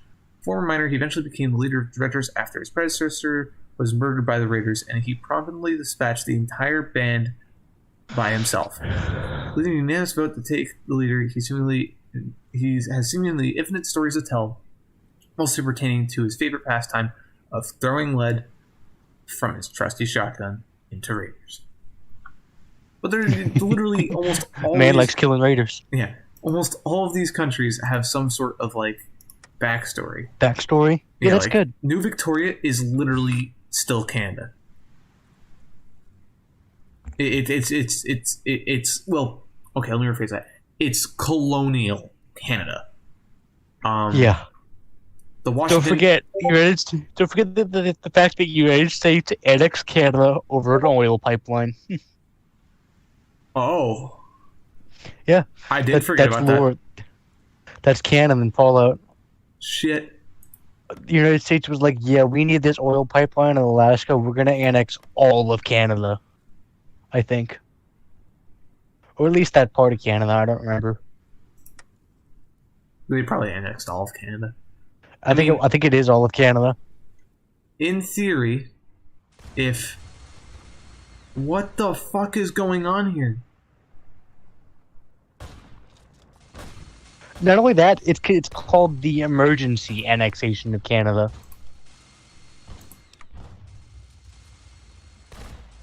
Why?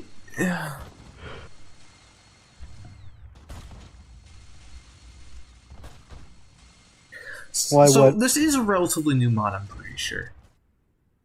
But my ally, the Mojave Territories, has gone to war with the Mojave chapter of the Brotherhood.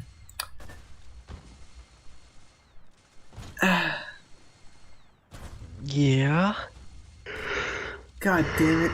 If they lose this war, I'm gonna be.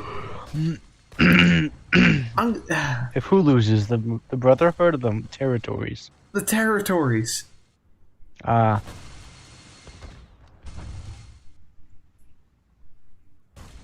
I'm just not gonna worry about it. There's nothing I can do. I don't think.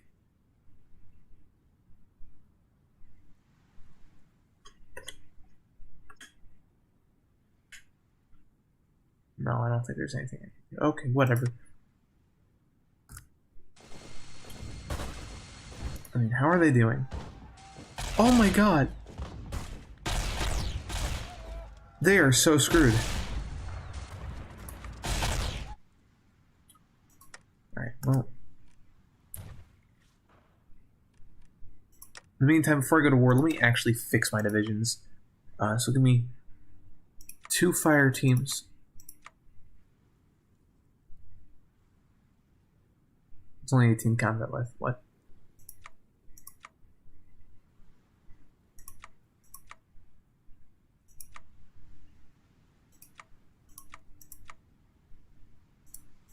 Okay.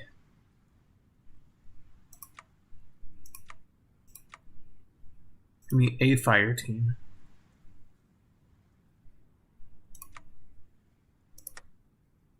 Whatever. I thought I could edit my units what I actually want, but I haven't done the right research yet.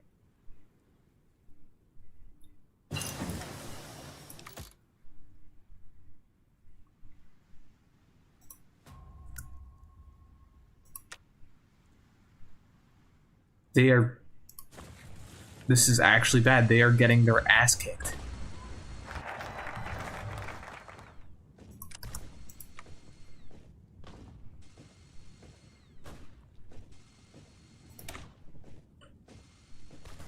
Ranger Chief Hannes issued a warning to the Bantito Savelli and Paz, promising death if they do not disarm. There is no reality where these men do such an action, but that's the point.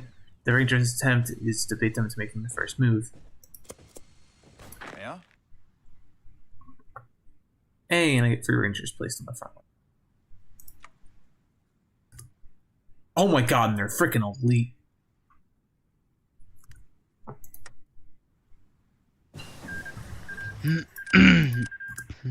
Basic tools. Clay working. Do I have any planes yet? Do I have an airfield down here, actually? That airfield is in their country.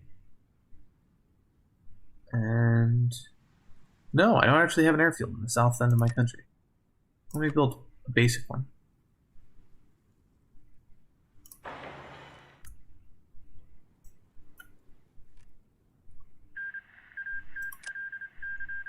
When will you be done? 24th of May. Yeah, it's not bad.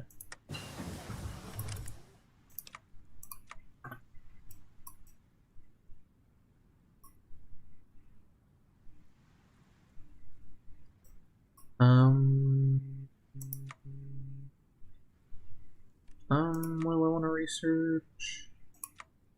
I have no idea. Probably actual weapons. Nope, it's too far ahead of time. That's too far ahead of time. Better vehicles. Oh, I can do better motorcycles. Having speed is nice. Oh, the Scavenger's Triumph. I got 50 manpower back that I used, along with all the stuff I used. And I get political power plus 10%, mobilization speed plus 10%, and ideal... Okay, so just some basic buffs. Nothing too great. Usually you'll get, like, actual supplies back. Every now and then you'll get technology back. Neat. Come on. Just waiting for days to go by. Oh my god, they lost. I think they actually lost.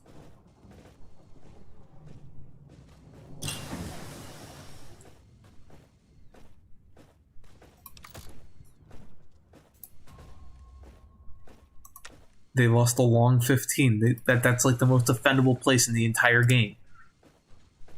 Oh, Jesus Christ.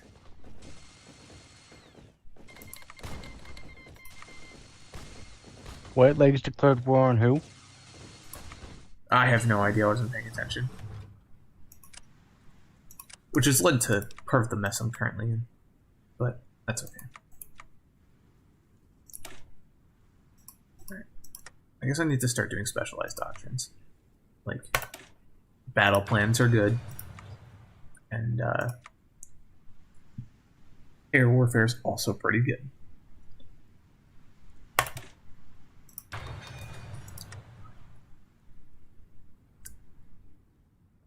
So basically, I've just lost the Mojave unless they can somehow break through in the north. Which they might.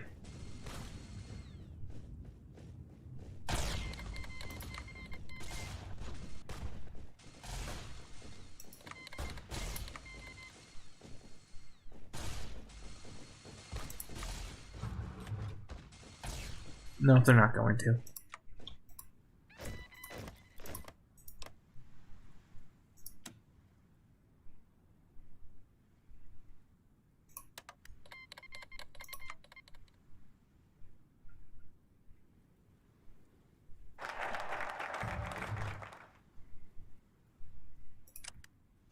I can't believe I lost to Mojave. What a just a strange turn of events. I mean, maybe the Brotherhood doesn't want everything.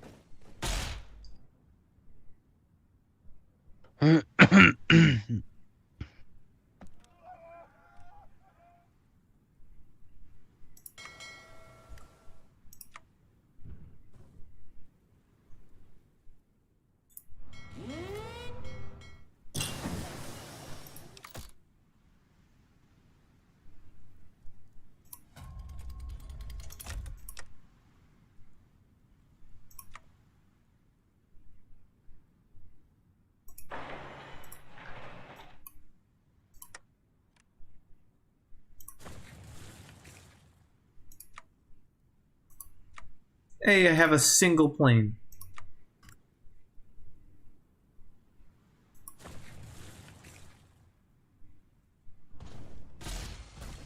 Oh, they didn't break through. Oh. They might have a chance.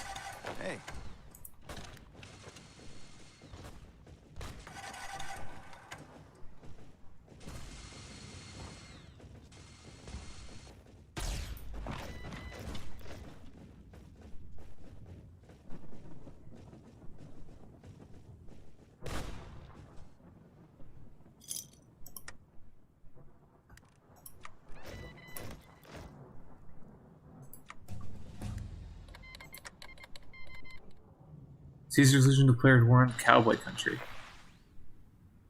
The siege of Hidden Valley. After days of siege, relentless fighting, Hidden Valley's fallen. Mojave territory was able to take the Hidden Valley through pockets of resistance though pockets of resistance still exist. Mojave chapter shall be remembered through the history books as the defiant defense of the Hidden Valley. Through the fruitless to their end, they stood against the giants, fighting to the last man. It was unsure whether victory would truly be victory in Mojave territory. It was well worth the blood played in blood for this land. Oh my god, they're losing though. They got a cool event about them winning, but they're losing really, really badly. That's weird. What did they get an event for them winning? Just because they were able to take their capital. Oh.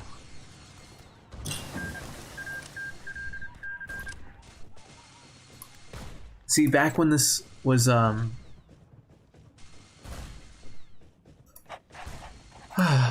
back in the last update, they were like one territory, so that wasn't an issue. So like it was me fighting that war. Huh. I got treasure trove.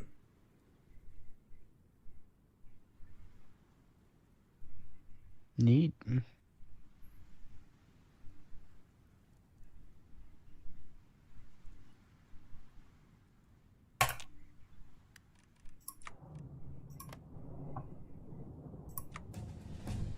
Hey, we actually got an actual town for me.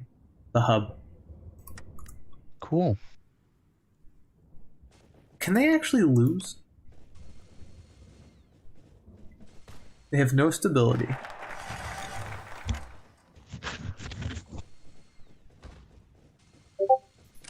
That's just so disappointing. Anyway, I need to...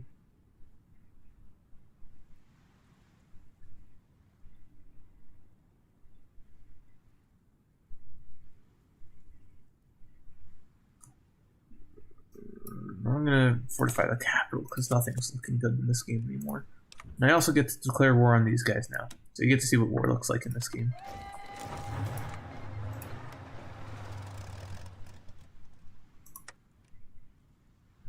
We're gonna do that and that.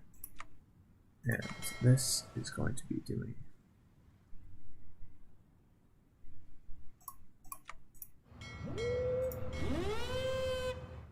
that. Though sadly, this is strange. What? Looks like my ships don't have the range to actually do what I want them to do. Let me check the range on each of these. Max range, 500 kilometers. Max range, 700 kilometers. And for the Triming, the largest one, max range is 918. So let's just grab What's up? my Navy. Select it. And then I just want to create a new task force. All of the heavy ships.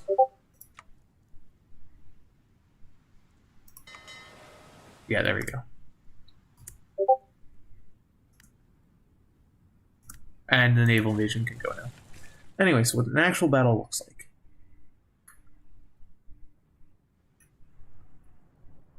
Basically, I'm attacking. There's defense and attack stats, yada yada yada. You know what? I've actually completely done this wrong. I've now realized. Oops. Whatever. Anyway, so my entire plan here was a little bit militarily informed. I placed the majority of my units that I've dedicated to this conflict on the border. And that attracted all of their units in their country to the border. Yeah. Because all their units were on the border, to defend themselves, that means they've left the rest of their country completely undefended for a naval invasion. Now, I also have a single plane, which I'm going to put on close air support. Neat. Actually, I have 3.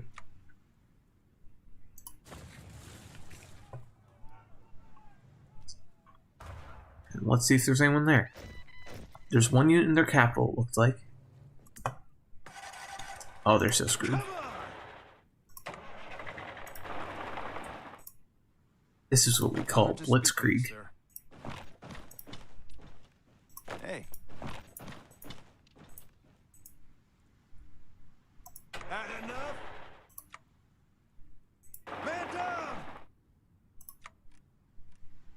Retreat! Join war's request from Mojave Territory.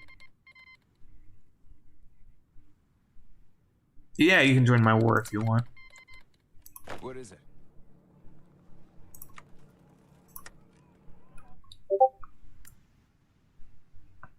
Anyway, so motorized divisions move significantly faster.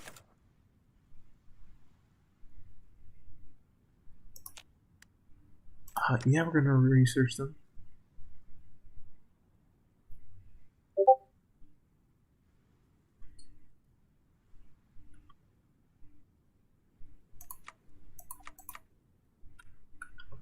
Where can I go to save them? Oh, I don't know. Guess we'll just scavenge with vehicles.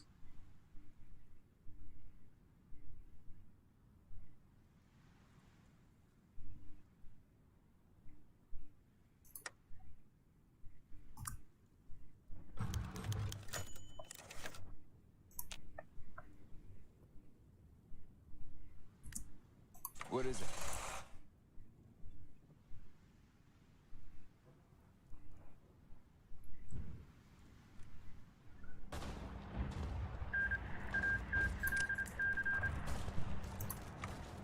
How many people have I lost in this war? 35.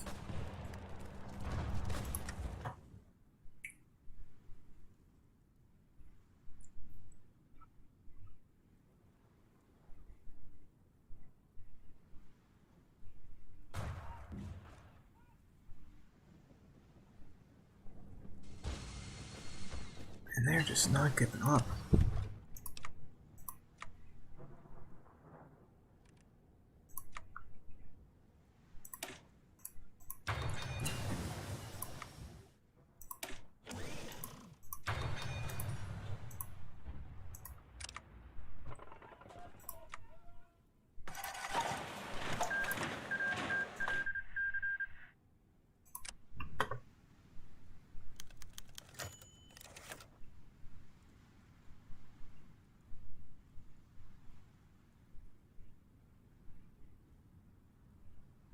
Well, shit, I fucked that up, apparently.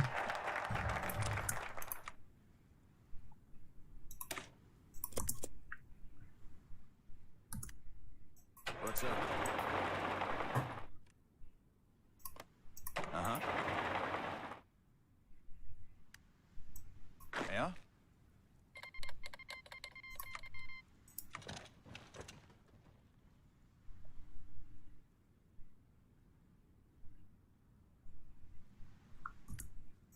What's up?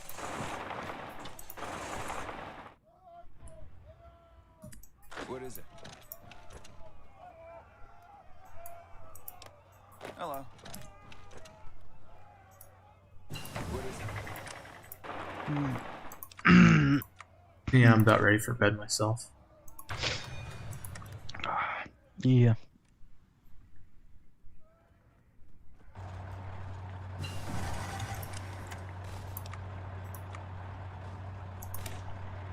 The trained pilot has tendency to fly in such a way that he occasionally blocks the squad mate's line of sight. This can be mitigated by development of flight patterns with higher focus on maintaining crucial sight limits.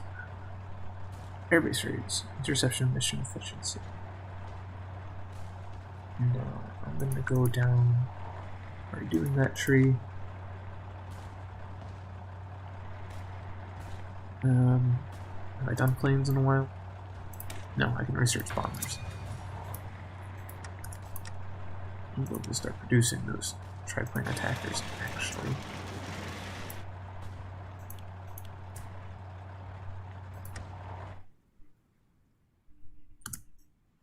Hello.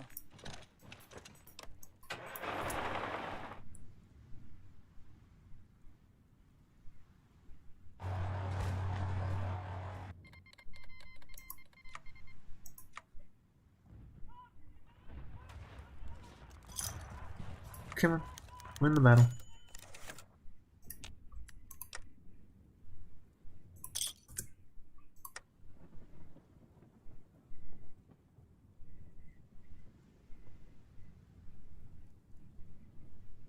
Come on.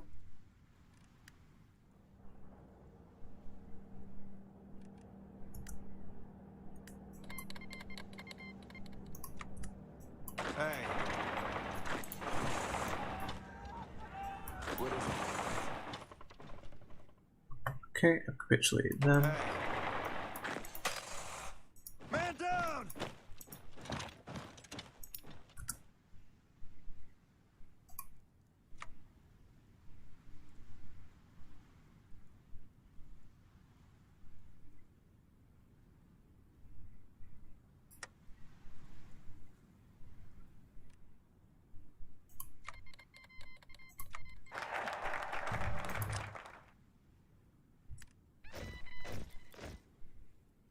Yeah?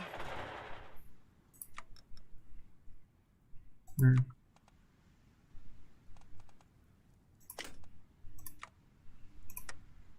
What's up? Got to do this.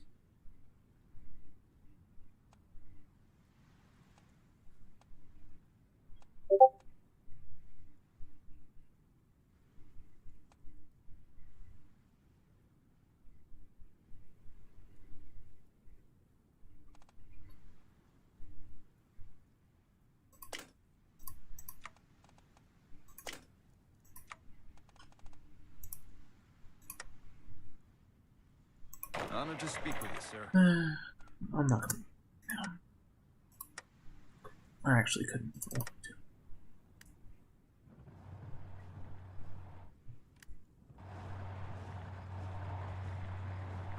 Alright, time to break fly. Yeah? What's up?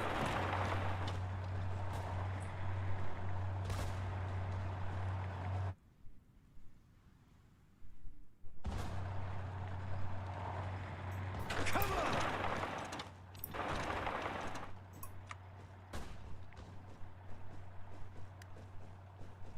Hey.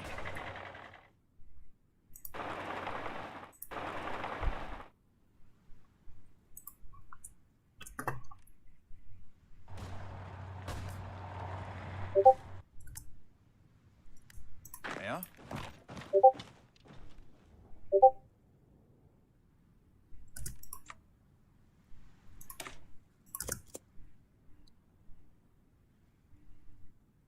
How are they still alive? Oh, because they still took it in.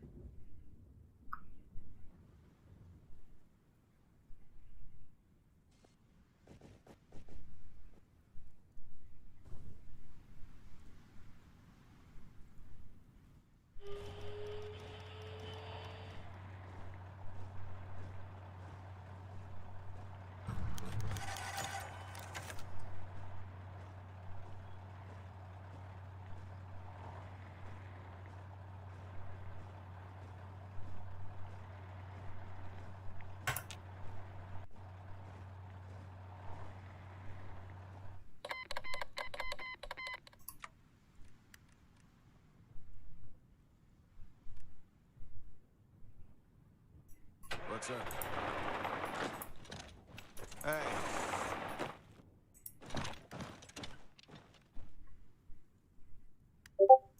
Honored to speak with you, sir.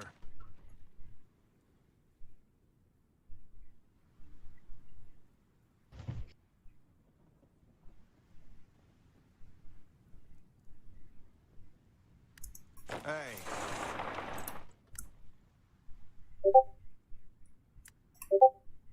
Yeah? I gotta be honest, I am really What? not sure what to do about losing the Mojave to the Mojave chapter of the Brotherhood. That was just not supposed to happen, I don't think. Wait, is it the Western Brotherhood or the Mojave Brotherhood? Mojave Brotherhood. Mm.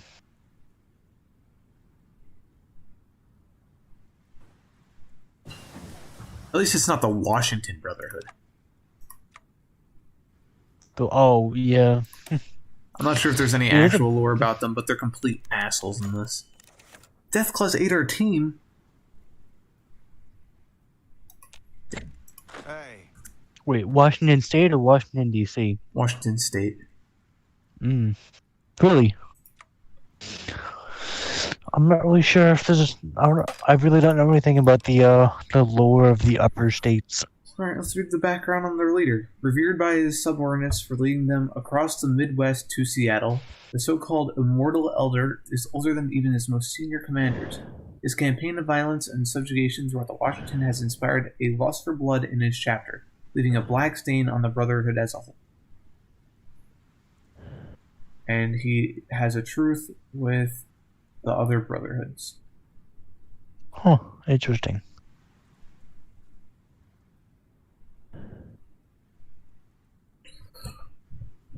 And he's at war with the old spoken state, which is actually a democracy. No, it's not. It's intellectual fools. What's up?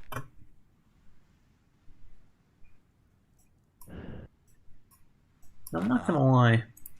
I have no idea what to do about that. I mean, I can't just declare war.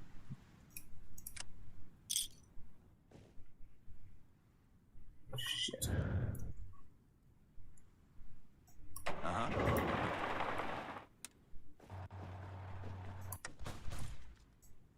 You like that?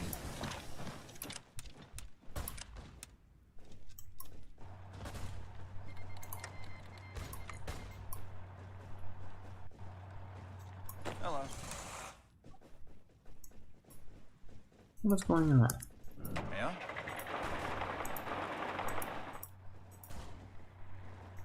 Hey.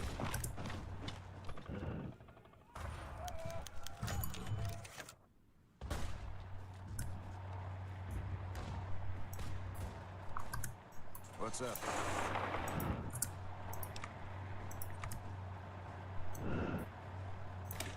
Transport glider is always good to have.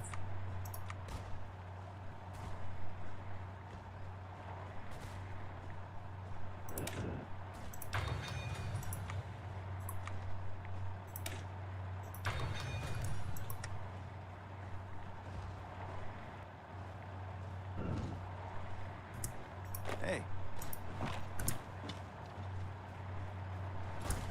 Yeah? Uh-huh.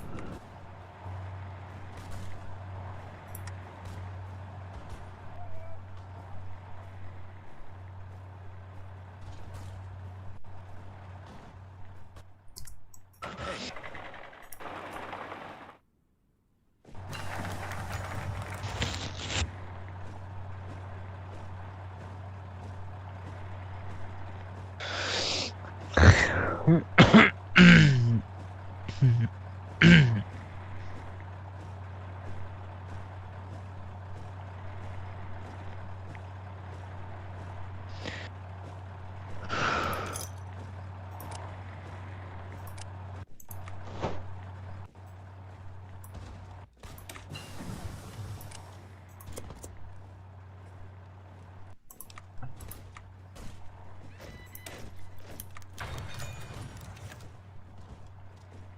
Brotherhood operative captured. Hey. Oh, there we go. I finally got it. Take all the states. Take all the states. And turn. Done. Look at the new California Republic. I'm going to go to bed now. I'm way too tired for this. I woke Me I too. woke up at 6:30 a.m. after falling asleep at 2 a.m. to go to work. Wow. And then I had class tonight, which for 4.5 hours. How are your classes anyway? Alright. I'm happy to be doing something productive. I'm not gonna lie. Yeah. It's kind of nice. Are you like planning on becoming an EMT or something? I'm definitely gonna volunteer.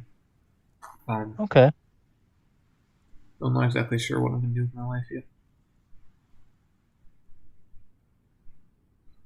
Anyway, that's gonna be it for this stream for tonight. Exit game.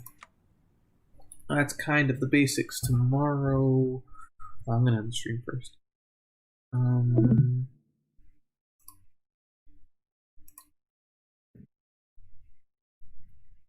Christmas.